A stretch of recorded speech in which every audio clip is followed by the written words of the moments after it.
with the World Figure Skating Championships barreling right down upon us here in a little more than a week, a little less than a week. More than a week. It's about a week. From when we're recording this, anyway. Yeah. We have elected to do 4 separate previews going into this one rather than grouping them together. So we are going to keep shorter episodes dedicated to each of the individual disciplines. And I think we're going to start off with perhaps the most eagerly anticipated event, which is going to be the women. So let's just get into it. Welcome to Choreography, a podcast about the greatest sport on ice, figure skating. I'm Wendy Buskey. And I'm Adrian Buskey, and we're a little late to getting this to you because not only has Wen been healing from having a shelf fall on her face a couple weeks ago, but she's also been suffering from a sinus infection and was not very functional for the last week. So, yeah. Nobody needed to hear me in the past week. I was not only up in my head with the sounds and everything, but also just a little delirious. So, yeah, super fun. Yeah, but you're more functional now, and yay, drugs. Yes. So, Antibiotics. you are much more functional. So, yeah, we're going to talk about the Women's World Championships here. I think we're going to focus on kind of like top contenders and then just run through some other people that are going to be of interest that we're just kind of excited to see here. And I think, the story of a World Championships immediately after the Olympics is always who decides to go.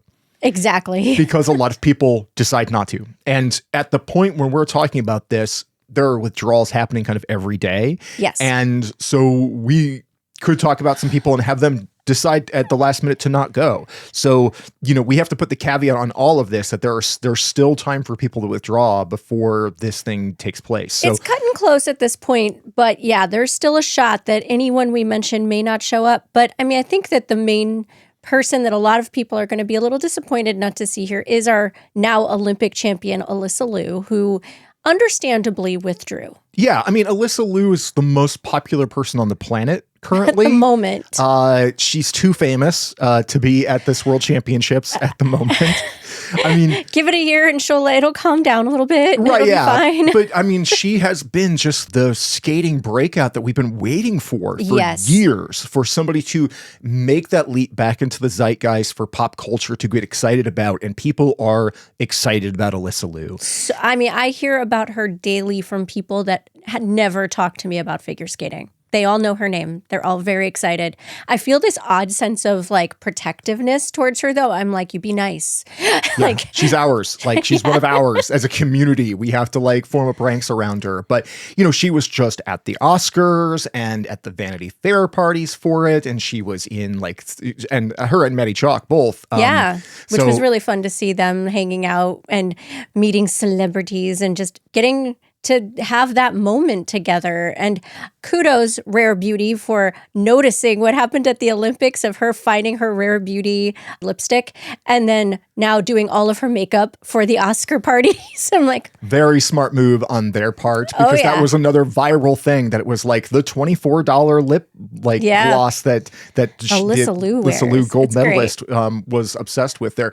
We just saw her get a whole shipment of custom made Lucky Charms boxes that she's an animated version of her on the cover. Yes. Because sort of infamously her Instagram profile is a bowl full of Lucky Charms that's all marshmallows. Mm-hmm. You're Olympic gold medalist and, this now like iconic face, hair, everything. And her Instagram profile is Lucky Charms. It's the best. And also, can I just say how much I love that she gets the cover of a Lucky Charms box, not Wheaties? Yes. It's priceless. I mean, I love it. As a lifelong Lucky Charms enjoyer. Oh, same. The best cereal. The best cereal. I'm pretty excited about that as well. I wish they would actually hit the market with them rather than it be like a limited edition, you have to win it kind of thing. I know. Because we would have that in our background right now. And it'd be empty because I'd have already eaten all of it. But I'm going to say, like, there was no way that would not get eaten. Like, that's like, lovely listeners, understand, that's like our comfort food. Like, whenever there's a stressful day, we get some Lucky Charms. Right, yeah.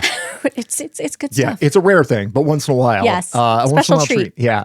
So Alysa is not going to be here because she is too busy taking advantage of all the opportunities that a gold medalist has in front of her. So we do not have her here. And I think that changes the dynamic of a lot of this event. But I think that where it really all kind of starts and ends as far as our conversations here is with Japan's Kaori Sakamoto. Oh, yeah. Because Queen Kaori, of course, is our reigning silver medalist from the Olympics. She is a 3-time world champion. She also has 2 team silver medals and a bronze from the previous Olympics. So she's a highly decorated skater who is at the end of her competitive career, who did not get the gold medal at the Olympics, and I think is frustrated with herself just because she knows that it was the difference of one single toe on the end of a combo that she didn't get between her and having that gold. And Kaori is coming into this event wanting to end her career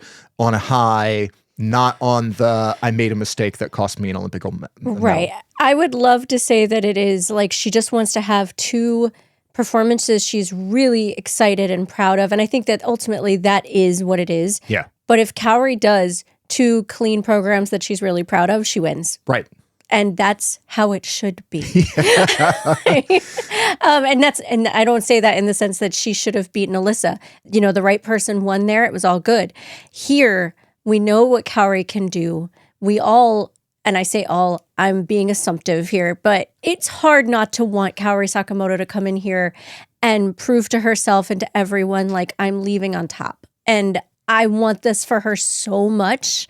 And I'm so excited to see that, like, we didn't know for sure if she was going to go on past the Olympics. But I think because it was a disappointment, she wants to come and finish the way she wants to. So I am crossing every finger, toe, anything I can to see a flawless Kaori Sakamoto. Yeah, I mean, I think 90% of skating fans would be very satisfied to have her win that world championship one more time. And I think a lot of her competitors would also feel that way unless they themselves were actually like really in the running for that top spot. Of course. But even then, everybody adores her. She has been, I mean, we talked about a lot about this in a previous episodes, but that I feel like she reshaped figure skating in her image over the last 4 years. And I would love for her to go out on a high. Absolutely. But of course, this is not a done deal because even though Alysa Liu is not at this event, the rest of the women's field is really strong and any one of them could come out on top. And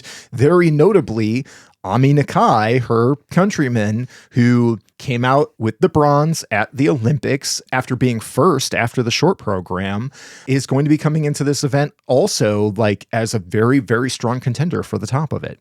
As much as I personally would love to see Kaori get one more world title, I'm also not going to be mad if Ami Nakai comes in and takes her first one. I thought it was really interesting and very honest of her counterpart through juniors was Mao Shimada, and they're the same age, except Ami just turned 17 a little bit sooner. She made the cutoff, so she was age eligible for seniors this year. Exactly. And I appreciated that Mao even said, watching her go through this season and especially go to the Olympics and then medal at the Olympics, she was envious. And it was that feeling of she's both excited for, you know, Ami's success, but also is that like, oh my gosh, it was so close. And now she is in the process of going forward into her first 4 years of being in seniors. So there is a part of me that kind of feels like wouldn't it be interesting to have Ami Nakai win this world title and then immediately into next season have the, you know, entrance of Mao Shimada, and then there's this like who actually comes out on top in seniors, like because they are so radically different as performers and skaters. So it's like, I don't know, I think that could make for a really interesting trajectory for Ami. If Kaori wins, you get a long-term champion going out on top, which is a nice bit of warm fuzzy. If Ami Nakai wins, you get that passing of the baton to the next generation with a skater who has been fantastic through this whole season. And I think if you look at like their top scores from the season, Kaori's best was at NHK with a 227.18. Ami Nakai's her best was at that fantastic Grand Prix de France, which was a 227.08. They're razor close to each other. And Ami has triple axels, but that can cause her a little bit of problems in the free skate. It's risky. Yeah, but she doesn't have quite the skating skills that Kaori does. And when Kaori is perfect, she is really, really hard to beat. So if both of them were fantastic and skated flawlessly, I don't know how it comes out. I think it's still, if they're both flawless, I think Kaori still takes it even with that triple axel. I just think that's how it would go. However, this could be a matter of inches or centimeters between them, as you just said. But I also don't want to discount a few others that are absolutely still in this running for not only a medal, but for the title. Another Japanese woman, Mone Chiba, had her personal best at the Olympics, and it was about 10 points below what both Kaori and Ami did at other competitions.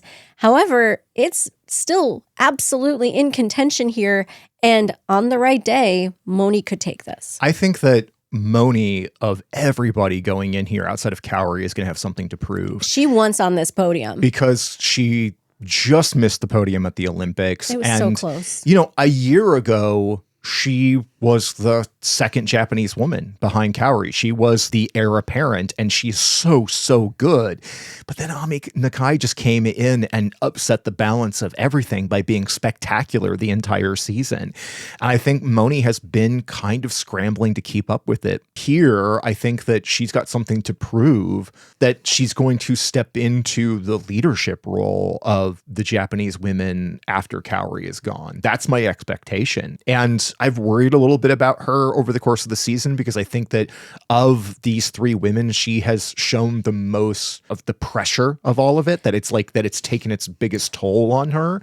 And I'm hoping that she's had time to shake some of that off and kind of reset a little bit. The funny thing is, before the Olympics, I would agree with you. And then seeing Kaori, particularly in her long program at the Olympics, and Mone coming through like in such a wonderful fashion in that free skate. The rankings landed where they should have, I think, after the long program completed at the Olympics.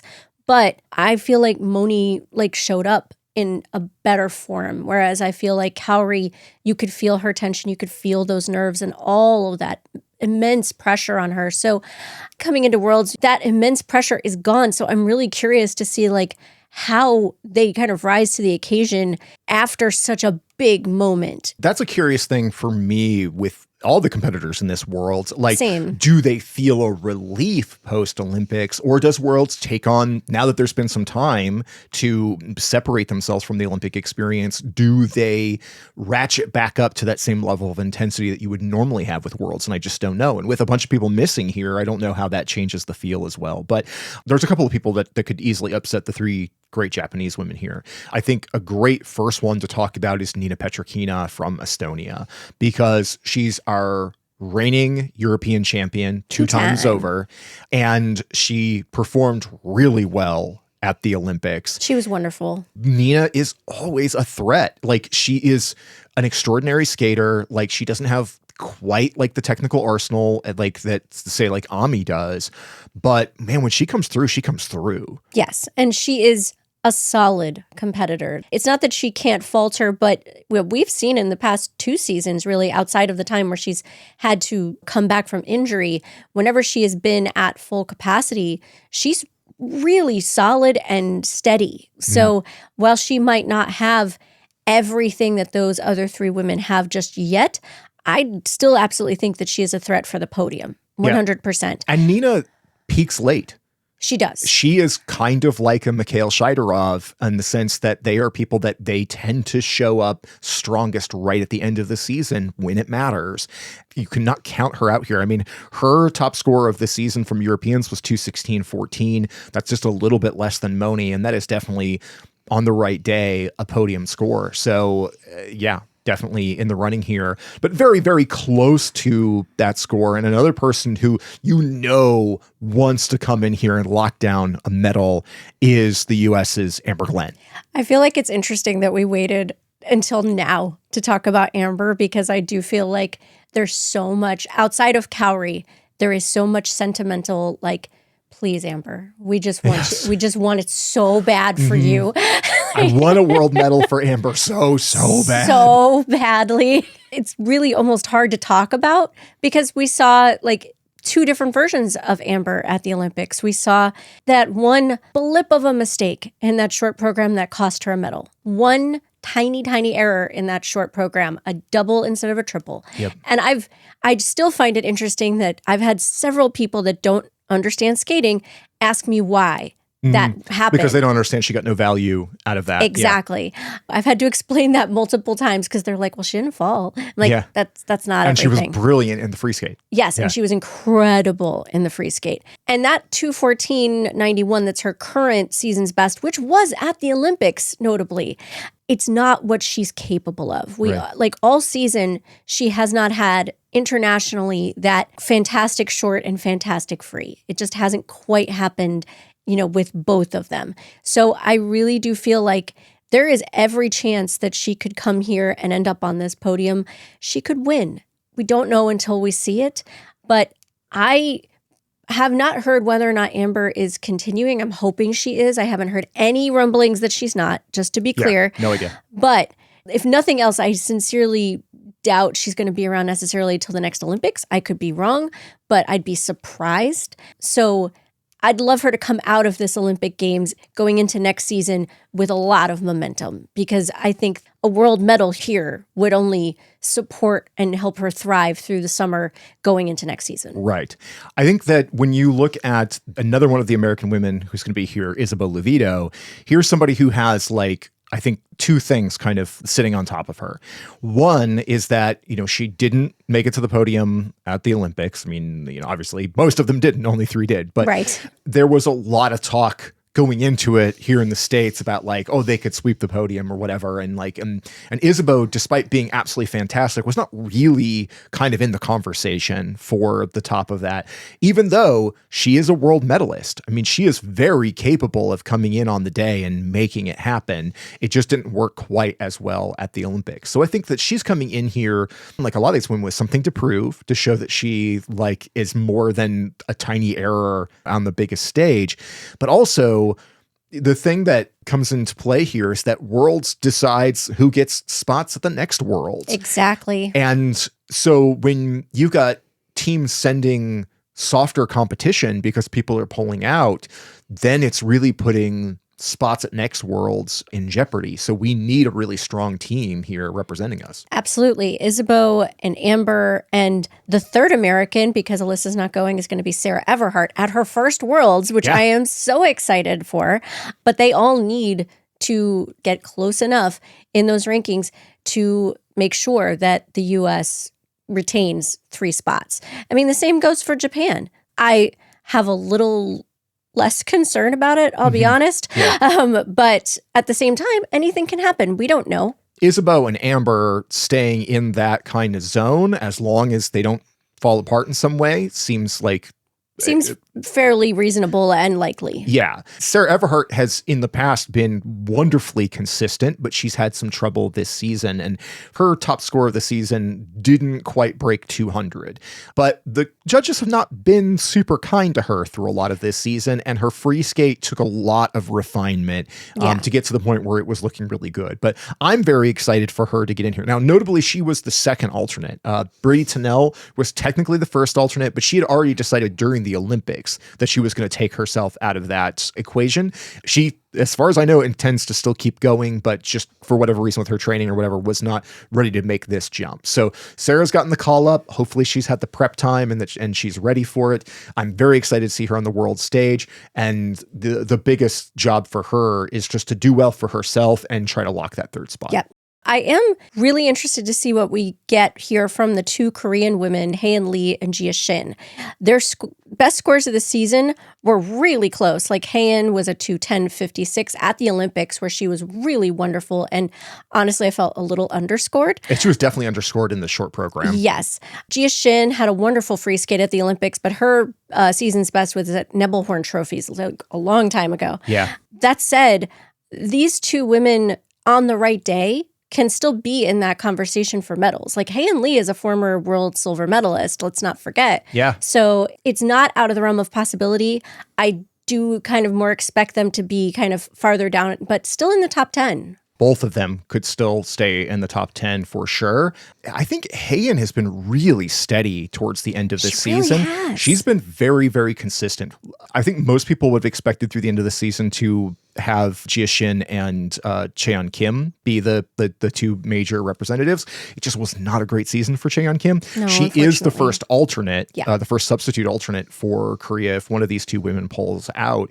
But Haein has really kind of made herself the face of the organization since Jia has been far less consistent over the course of the season. So again, they're both going to be fighting to try to reclaim 3 spots, because very notably last year they had 3 women in the event, and then Asen Yun kind of fell apart in the short program and did not qualify for the free skate, and so they lost that 3rd spot going into this year. So they're going to want to try to reclaim a spot if they can. 100%, because all 3 of them, I'm sure, want to go to Worlds next year. Yes, absolutely. Yeah. And then I think the last other kind of like contender numerically is Kazakhstan's Sofia Samodelkina, because Samo got a 2:07.46 at the Olympics, and again, underscored. She's always underscored. Kind of, yeah. Much like Haein, she should have been a point or 2 higher in the short program. Yeah.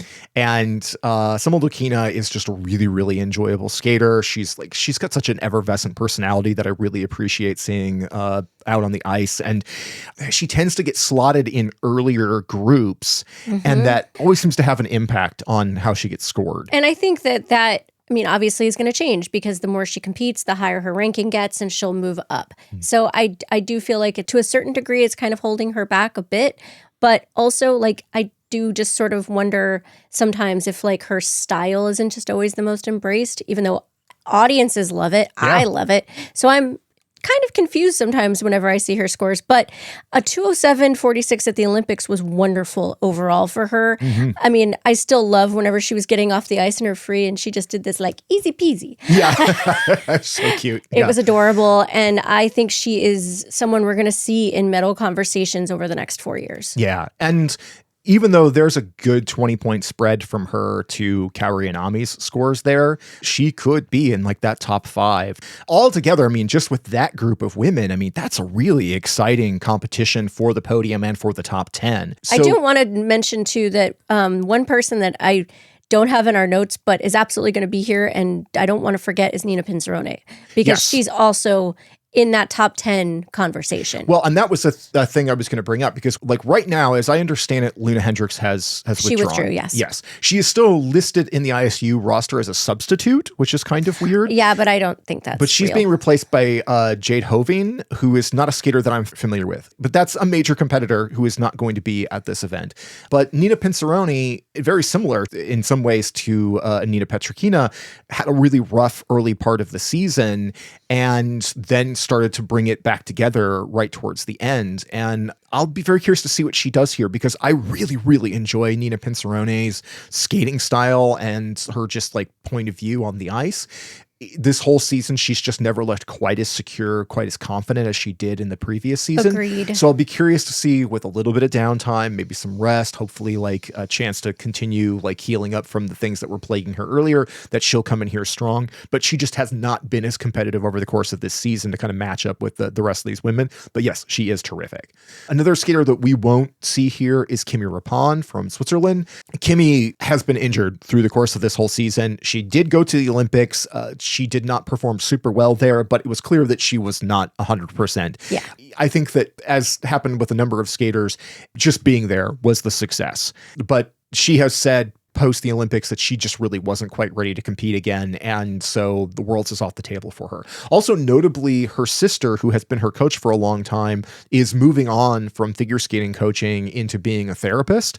So I'm not sure what that's going to mean for Kimmy and her coaching and her training going forward, because she's been working with her sister for a really long time. So I'm not sure what that's going to mean, but we will not see her here, and I don't believe she has a replacement from Switzerland, so they won't have a representative in place of her.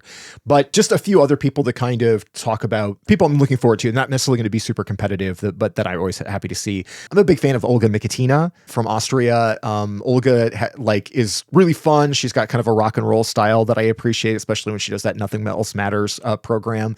Not looking at a top 10 finish here probably, but is somebody who I always really enjoy and I hope continues to kind of level up.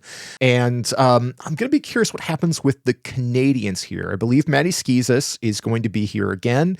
Maddie didn't have a great Olympic individual competition. So I've got to imagine that Mad Dog Maddie Schizas wants to come in here and prove herself. Redemption is going to be the name of the game, I think, for Maddie, for sure. Especially knowing that she only got the spot over Gabby Daleman by just a smidge at Canadians. I mean, I guess to be fair, she took it pretty solidly, so I retract that statement. However, it can't be lost on her that, at least as far as I know, Gabby Daleman is planning to still compete in singles for Canada next season. So Maddie's going to want to reassert herself. Well, you say that with the caveat that we know that Gabby Daleman has been training pairs as well. Yeah, which is interesting. She just shared a video of her doing a throw double with someone she specifically said they're not partnered. However, he is helping her relearn pairs.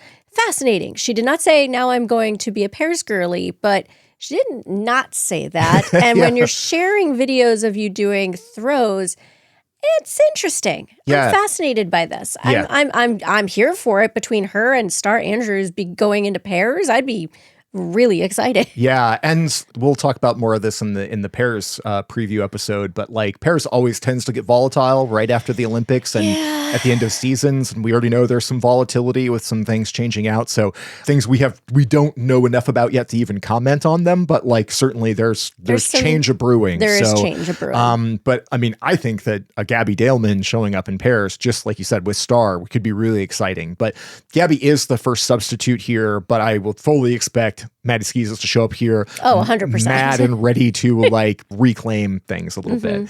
But a few other people like Ryun Zhang from China, who I always really enjoy. She's a lot of fun. I'm really excited to see Iida Karhunen at her first World Championships as well. Yes. Iida's like with her blinkyography and her interesting point of view and just a really fun skater.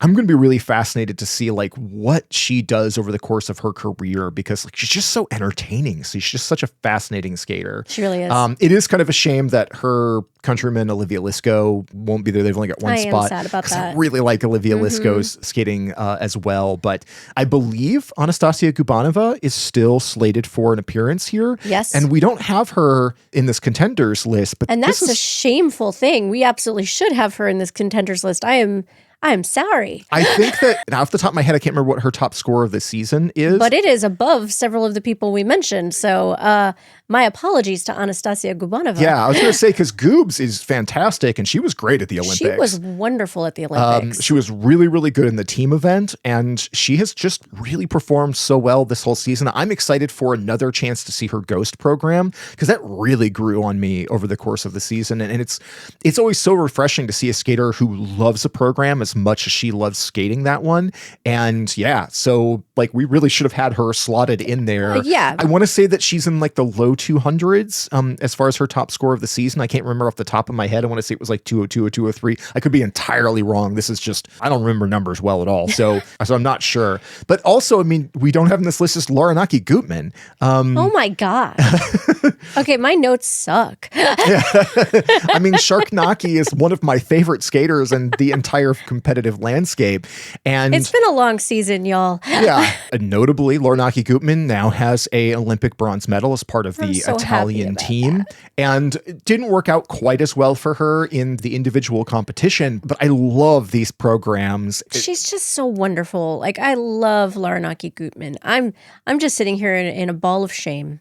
Yeah, I mean, those are a couple of big misses. I'm really surprised that you didn't. Thanks for calling that out. I appreciate just rub the salt into the wound. Well, you know, I mean, but it's also like, this is the women's event where like, there's just so many big names and really great skaters. And again, like there's always people too that will not figure into the top 10, but who are great to see, like an Ekaterina Kurakova or Yulia Sauter. I mean, Yulia Sauter. She was wonderful at the Olympics. Fantastic at the Olympics. I mean, just two great, like personal best programs. And, you know, one of my favorite set of performances, even though she was like, I think 18th or something overall. Like, I don't know how you follow that up going into Worlds, but victory lap. That's how I see it. Yeah, exactly. Not somebody I think is going to go into this with like a lot of big expectations, but is hopefully just going to turn out another pair of really, really great performances. So yeah, I mean, that landscape is absolutely terrific. And this is going to be a really challenging event overall. Oh, yeah.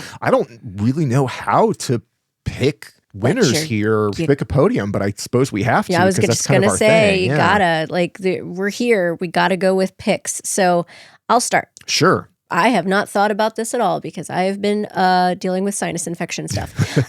So off the top of my head, I'm going to pick Kaori Sakamoto for our gold medalist. I'm going to say Ami Nakai goes silver, and I'm going to give that bronze medal to Amber Glenn because I'm wishing for it. That was exactly the lineup I was going to say. Awesome. So keeping it easy. Yeah. With the potential for a swap between Amber and Ami to flip around there. But that's exactly the podium that I'm kind of expecting here. Of course, Mone and Niina and Isabeau could all kind of shake that up. But yeah, I think Kaori, Ami, Amber feels like a very possible podium. Yeah. Very possible podium. Alliteration. Thank you for alliteration. Yeah. So we'll have 3 more previews after this for the other events. And again, there's still just kind of news pouring in every day with new stuff. And yeah, like we just heard Junwon Cha is out. So the men's event just lost a superstar.